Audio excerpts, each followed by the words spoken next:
Hi friends, welcome to my YouTube channel. ఈ video నందు రెండంకెల సంఖ్యను మరొక రెండంకెల సంఖ్యతో గుణకారం చేసే దాంట్లో మరొక మెథడ్ నేర్చుకుందాం. ముందుగా 23 ఇంటూ 27, అలాగే 46 ఇంటూ 44, 53 ఇంటూ 57, 64 ఇంటూ 66.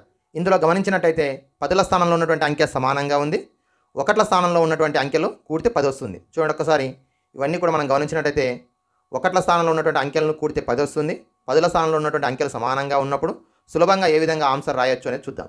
సో 2 తర్వాత 2 ఉంది కాబట్టి ఇక్కడ ఏం చేయాలంటే ముందుగా 2 తర్వాత నెక్స్ట్ నెంబర్ 3 ఇంటూ 7 3 21. సో 2 3 6 21, 621 సమాధానం. అలాగే 46 ఇంటూ 44, ఇందులో 4 తర్వాత నెక్స్ట్ నెంబర్ ఎంత? 5. సో 4 5 20, ఈ రెండింటిని ఇంటి చేస్తే 6 4 24. ఇక్కడ 5 తర్వాత నెక్స్ట్ నెంబర్ 6. సో 5 6 30, 7 3 21, 3021.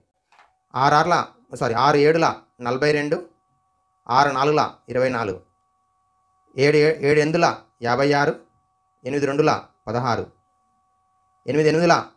9 9 72, 8 2 16. ఇప్పుడు 9 తర్వాత నెక్స్ట్ నెంబర్ ఎంత? 10. సో 9 10 90, 3 7 21. అలాగే 31 ఇంటూ 39, ఇందులో గమనించినట్టయితే 3 తర్వాత నెక్స్ట్ నెంబర్ 4 కాబట్టి 3 4 12, 1 9 9. ఇక్కడ ఒక్క అంకె సంఖ్య వచ్చినప్పుడు 0 9 రాయాలను, 1209. 4 తర్వాత నెక్స్ట్ నెంబర్ 5, 4 5 20, 5 5 25. 6 తర్వాత నెక్స్ట్ నెంబర్ 7, 6 7 42, 5 5 25. ఓకే, ఇప్పుడు దీని యొక్క ఆన్సర్ చాట్ బాక్స్లో చాట్ చేయండి. ఈ విధంగా పదుల స్థానంలో ఉన్నటువంటి అంకె సమానంగా ఉంటూ ఒకట్ల స్థానంలో ఉన్నటువంటి అంకెల మొత్తం 10 అయ్యేటట్టుంటే అటువంటి రెండంకెల సంఖ్యను రెండంకెల సంఖ్యతో ఏ విధంగా గుణించవచ్చో ఇప్పుడు నేర్చుకో. రెండంకెల సంఖ్యను రెండంకెల సంఖ్యతో సులభంగా ఏ విధంగా గుణించవచ్చో ఇప్పుడు చూద్దాం. సో ఎడమ నుంచి కుడికి, ఎడమ నుంచి ముందుగా 4 3 12, 7 3 21 ఈ విధంగా రాయాలి. ఫస్ట్ స్టెప్ లోపల ఈ 2 గుణించాలి, సెకండ్ స్టెప్ లోపల ఈ 2 గుణించాలి, థర్డ్ స్టెప్లో ఏం చేయాలంటే ఈ విధంగా గుణించాలి. 4 7 28, 3 3 9. సో 28 ప్లస్ 9 కూడితే ఎంత వస్తుంది? 37.